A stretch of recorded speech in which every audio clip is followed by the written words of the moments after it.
0210. All the games people play now, every night and every day now, never meaning what they say now, they're never saying what they mean. Walla with the hours, in the ivory towers, till they're covered up with flowers, in the back of the black limousine. Da-da-da-da-da.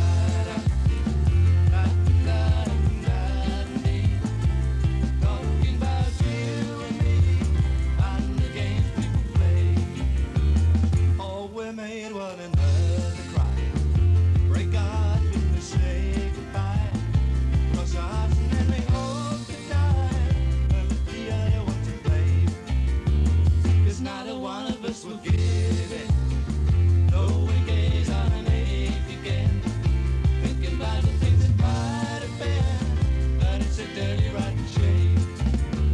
Da-da-da-da.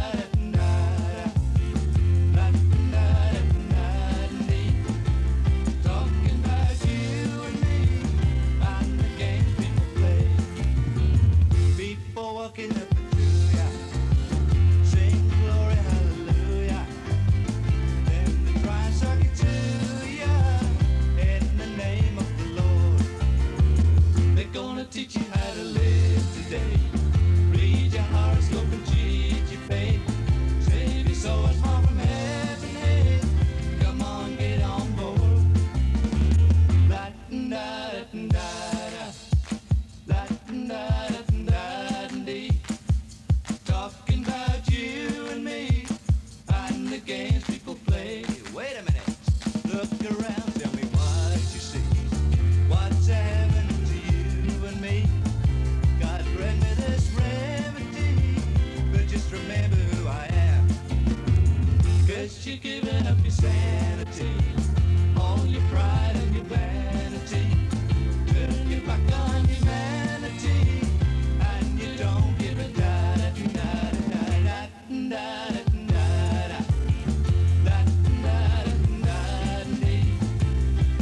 Talking about you and me and the games people play. Talking about you and me and the games people play.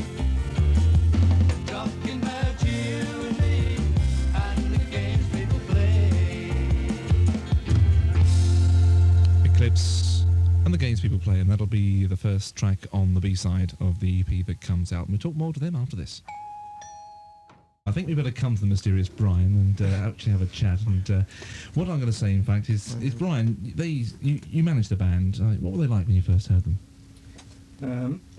Honestly, Brian, when I first heard them, I didn't think they were particularly brilliant, but I felt that there was something there, and there was a lack of experience, which over the last 2 years they've now gained those 2 years experience, and anybody who heard them then and hears them now can notice a tremendous difference. What sort of training have you had to sort of be in the position to manage a band like this? Well, that's a very difficult one for me to answer, because I haven't actually had any training at all.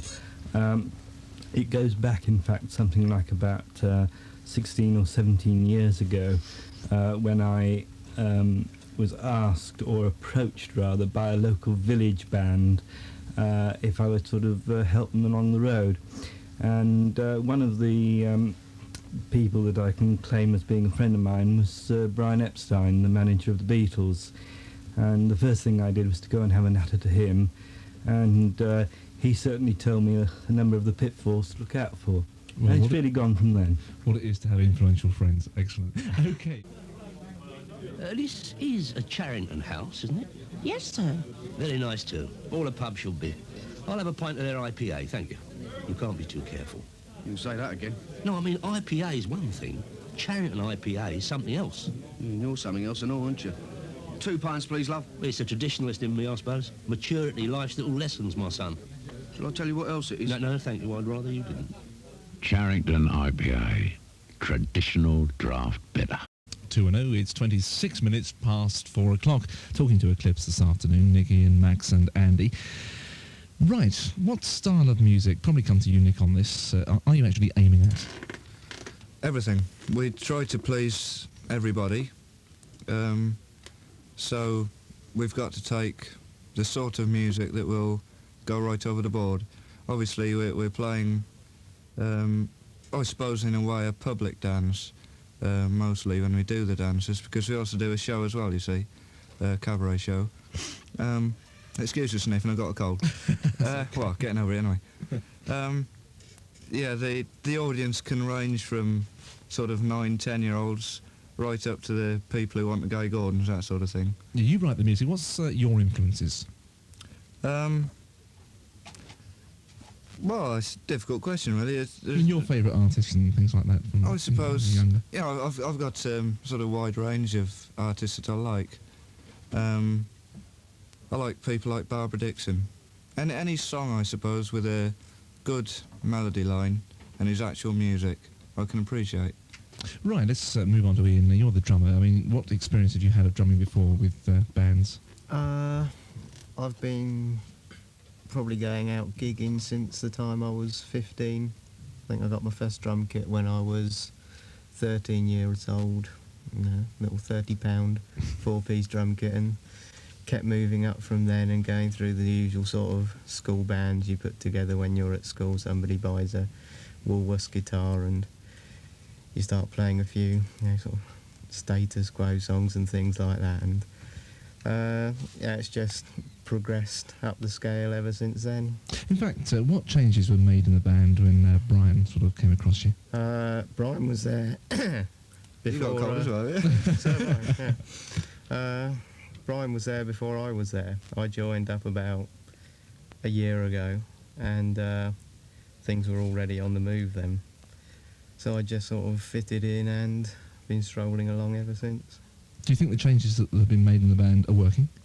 At the moment, there's the confidence seems to be building all the time, which is a good thing, because you've got to come over with confidence, because if you're not enjoying yourself or you're making it look as though you're nervous on stage, you're not playing very well or whatever, then the audience isn't going to react to you at all. So.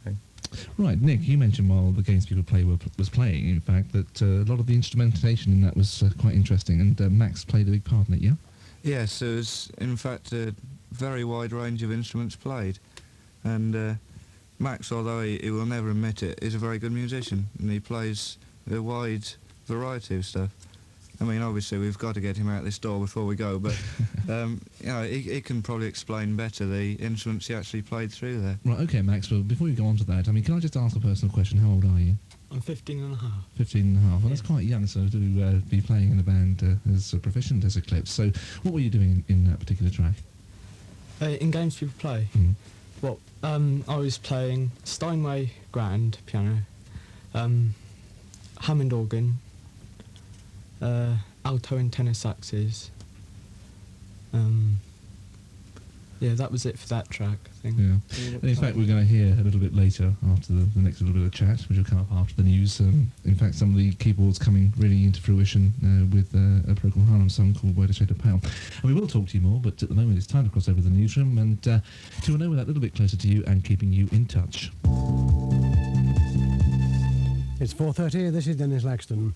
The Ministry of Defence has given more details about the British toehold in East Falkland. The 5,000 men who landed yesterday are holding... Because intercepts and gets it into touch. So as the ball goes into touch, there we'll leave Wembley for the moment. We'll be back for the closing moments of the 1982 Cup Final. Certainly at normal time, as Steve Tongue was saying there. Graham Ledger, 210. And talking to Eclypse this afternoon. Andy, you're the bass player. Right, you're semi-professional at the moment. Do you want to become professional? Well, yeah, obviously that's it. That's the thing we're heading for. I think any band that starts up dreams of turning professional. Obviously it's a big step. You know, you can't... Can I just say, you can get in too quick to try and be a pro before you know exactly what you're letting yourself in for. Obviously, in the 2 short years, comparatively, we've come up with a lot of problems that, in the first place, when we decided, you know, it would be great to be a professional band, you know, it makes you think again when you come up with these problems. Mm. Right, okay, Max, being the youngest member, So, do you hope to become professional yourself? Yes, I'd like to be, yeah. Mm-hmm. And do you see yourself in a band like this as opposed to being in some sort of more conventional, is not the right word really, but say a classical training or anything like that? Well, yes, in a band like this, I think, really, yeah. Right, Nick, coming back to you, what sort of advice would you give a young person that wants to start out in a band and possibly thinking of a career? Be serious.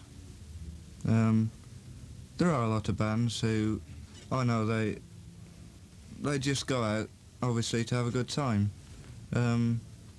which is good. I mean, we wouldn't do this if we weren't enjoying it. So, first of all, you've got to be able to enjoy your music. Obviously,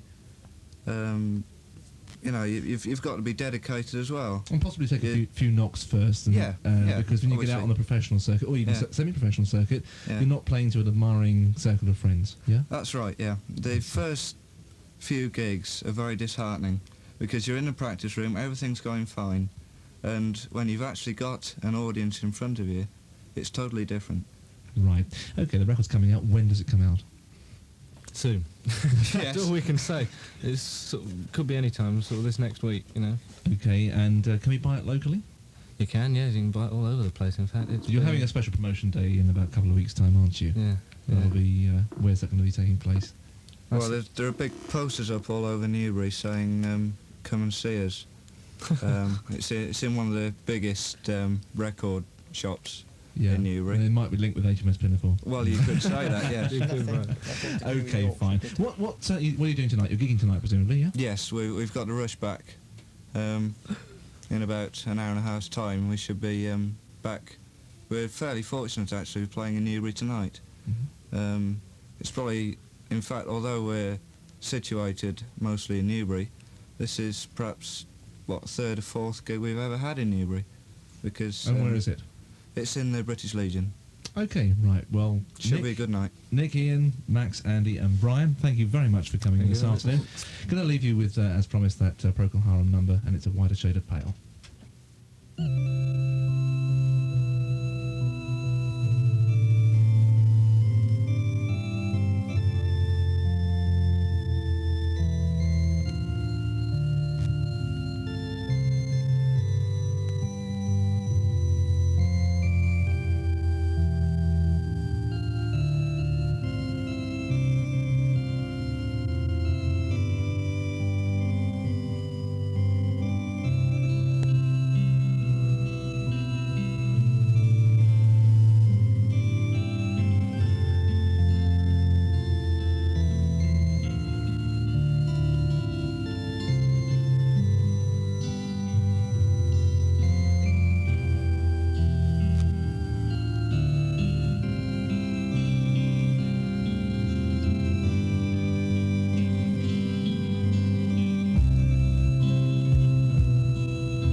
Eclypse, and they're appearing at the British Legion tonight in Newbury, and that's A Whiter Shade of Pale. Okay, we have forgotten something, lads, haven't we? We have. Yeah. Finally, we've just got to say thanks to a great guy who's out there. I don't know whether he's listening or not. He's our roadie. Yeah, we're all together then. And so we'd just like to say, Hi, Bob! And after that, it's Rocky Sharp.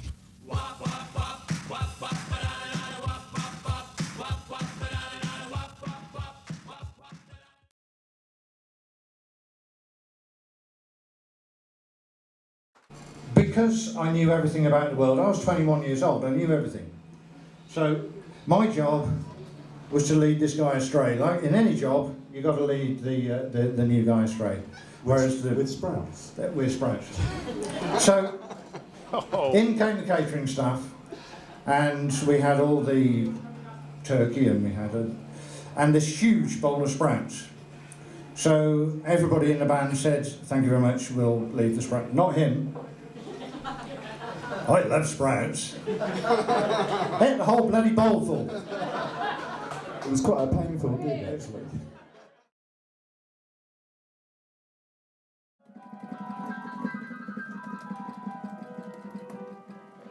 Crikey. So you're on your own doing this? Yeah.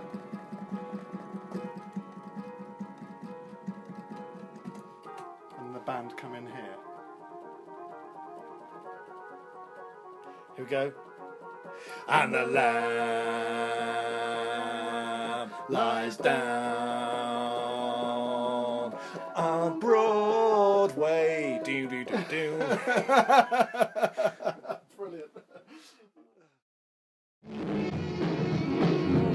Well, hello there, and welcome along to the Eclypse gig. We're backstage, by the way, so you won't get much of the vocals, but there we go.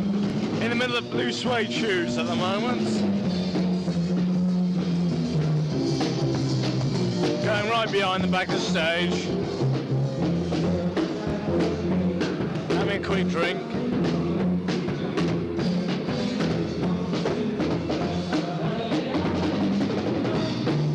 Step on my blue suede shoes. Amesbury, is it? No, it's not Amesbury. It's Avebury. Avebury, that's it. Avebury, that's it, yeah. Is that it then? No. so we'd just like to say, Hi, Bob!